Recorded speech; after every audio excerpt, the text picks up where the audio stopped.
भगवान राम की नगरी अयोध्या में भव्य राम मंदिर निर्माण के लिए भूमि पूजन की जबरदस्त तैयारी की जा रही है।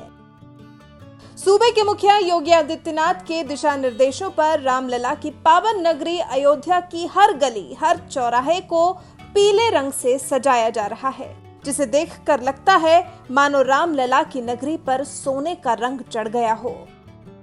राम जन्मभूमि की ओर जाने वाली हर सड़क पर भगवान राम, लक्ष्मण, भरत, शत्रुघ्न, राम भक्त हनुमान और भोलेनाथ की तस्वीरें उकेरी जा रही हैं, जिससे यहां आने वाले हर राम भक्त को आध्यात्मिकता का एहसास हो। 5 अगस्त को मंदिर निर्माण के भूमि पूजन समारोह में शामिल होने आ रहे पीएम मोदी का काफिला जिन रास्तों से होकर गुजरेगा, वहां की दोनों ओर की इमारतों पर पीले रंग से कलाकृतियां बनाई जा रही हैं। रामायण के दोहे लिखे जा रहे हैं। सड़क की 3 किलोमीटर की पट्टी के दोनों ओर की इमारतों पर रंग रोगन और रामायण के विभिन्न पात्रों की तस्वीरें उकेरने का ये काम अयोध्या नगर निगम कर रहा है। साज सज्जा के काम में अवध यूनिवर्सिटी की फाइन आर्ट्स की 70 छात्राएं भी पूरा सहयोग कर रही हैं।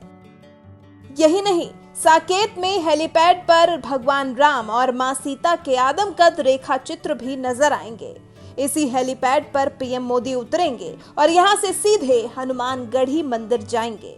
हनुमानगढ़ी जाने वाले रास्ते पर भी आसपास की दीवारों पर पीले रंग से कुछ इसी तरह की कलाकृतियां बनाई गई हैं। पीएम मोदी के दौरे के दिन सड़कों और मंदिरों को फूलों से भी सजाए जाने की तैयारी हो रही है। वहीं सरयू नदी के तट और मंदिरों को 1 लाख दियों से सजाया जाएगा। अयोध्या नगरी में हो रहे बदलाव और तैयारियों को देखकर शहर के जगत गुरु आचार्य परमहंस भी बेहद गदगद नजर आए। उन्होंने तो मोदी योगी सरकार में भविष्य की अयोध्या कैसी होगी, इसकी भी परिकल्पना कर ली है। देखिए, बदलाव तो इतनी तेजी से हो रहा है। पूर्ववर्ती जो सरकारें थीं तो अयोध्या को उपेक्षित रखी थी। मुगल काल का हम लोगों ने संकट झेला, ब्रिटिश शासन का संकट झेला, और कांग्रेस पार्टी ने जो है तो गंगा जमुनी तहजीब के नाम पर जो है किनारा काट जाती थी, और छोटे मोटे जो भी पार्टियां आई वो भी जो है तो अयोध्या को उपेक्षित रखी। लेकिन जब से बीजेपी आई है तब से लगातार अयोध्या को समझा और बराबर इसके लिए प्रयास कर रहे हैं, क्योंकि भगवान मनु जो है आदि सबसे पहले जो मनुष्य की सृष्टि हुई भगवान मनु शत्रुपा से हुई, वो अयोध्या के राजा थे। और यहीं से जो वैदिक संस्कृति है, जिसको हम भारतीय संस्कृति कहते हैं, उसका समग्र दर्शन राम जी के चरित्र से होता है।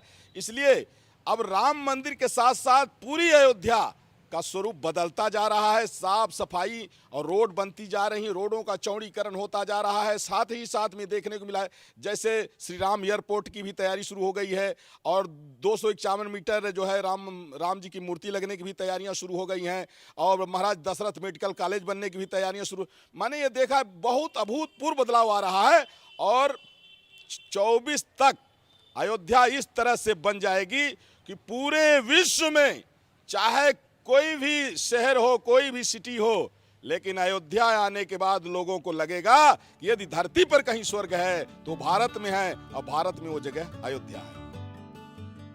भूमि पूजन समारोह वैसे तो 5 अगस्त को होगा, लेकिन उससे पहले ही अयोध्या उत्सव के रंग में नजर आएगी। 4 अगस्त को यहाँ के तमाम मठ मंदिरों में श्री रामचरितमानस का पाठ कराया जाएगा। इसके लिए 25 केंद्र बनाए गए हैं। वहीं भूमि पूजन के लिए मध्य प्रदेश, हिमाचल प्रदेश, असम, महाराष्ट्र, छत्तीसगढ़, कर्नाटक और पश्चिम बंगाल समेत अन्य राज्यों की 51 नदियों से जल लाया जा रहा है। इसके अलावा देश भर के तीर्थ स्थलों से मिट्टी भी लाई जा रही है। पीएम मोदी 5 अगस्त को खुद अपने हाथों से चांदी की ईंट से भूमि पूजन करेंगे। जिस सूबे की जिम्मेदारी एक महंत संभाल रहा हो, उस सूबे में रामलला की नगरी किस तरह से आध्यात्मिकता के रंग में नजर आएगी, अयोध्या उसका एक जीता जागता उदाहरण है। इससे पहले प्रयाग में आयोजित हुए कुंभ के दौरान भी देश दुनिया ने देखा किस तरह से योगी सरकार ने सड़क से लेकर घाटों तक को चमका दिया था। प्रयागराज में भी इसी तरह हर गली चौराहे को भगवा रंग में रंग दिया गया था। प्रयागराज के बाद अब योगी सरकार अयोध्या को चमकाने में जुटी हुई है। आइए आपको उसकी एक झलक दिखाते हैं।